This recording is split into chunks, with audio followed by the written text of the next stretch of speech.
So, Eugene, let's start with the big picture. What details do we know about this meeting? What are your sources in the White House saying about what the president hopes to accomplish? Yeah, we know that they're going to talk a lot about voting rights, civil rights.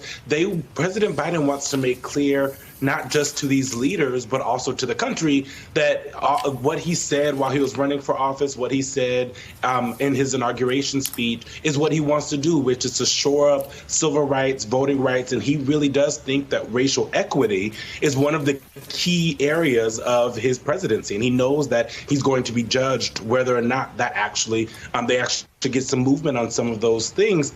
It's also one of those meetings where we're not expecting, Reverend Al Sharpton can correct me since he'll be there, we're not expecting like action items out of there because there's only so much that a president can do when it comes to voting rights, right? President Biden has already signed an executive order.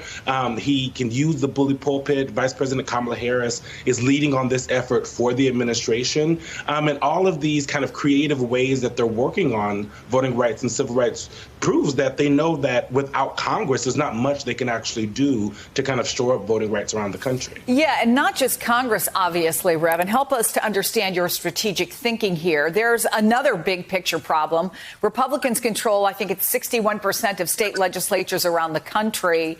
What can the president do? What can be accomplished at the federal level? Well, one of our concerns is that the president used the bully pulpit of the White House and his own persuasiveness to dealing with members of the Senate and have an open discussion around a workaround in terms of the filibuster. We cannot in this time, and I do not think this president wants history to say, during his presidency, there was the continued weakening of voting rights for people that put him and Vice President Harris in office. So I agree with Eugene that he will not have action steps, but that does not mean we won't have some to suggest to the president in terms of how he can effectively try and use his power as the chief executive of this country, and one with a bully pulpit, two with dealing with Democrats and trying to talk about whether or not they should go around that 60 vote necessity to really deal with voting rights. You must remember this meeting escalated. We've been talking about having this meeting for months. He met with us when he was president-elect virtually. It escalated when the Supreme Court came back with this decision last week. And that's when we said, no, we need to sit with the president because now we're in a position where the Supreme Court has sent a signal that states' rights is going to be allowable. It must be stopped at the legislative level. And what's your message to him on police reform efforts, Rev? I think that the George Floyd Justice and Policing Act is something that he has supported. He needs to continue to push it, and he needs to talk to those in the Senate. I preached a funeral this week of a young unarmed white male in the city of Beebe, Arkansas.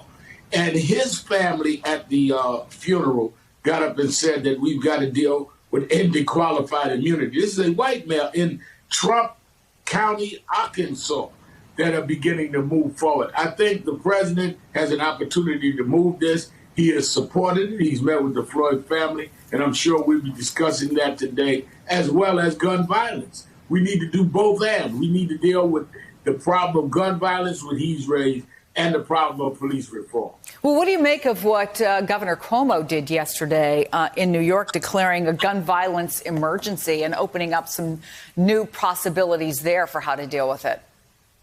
I think that it was a step in the right direction. Part of our National Action Network New York chapter was involved. Erica Ford and others on the ground that have made this an issue.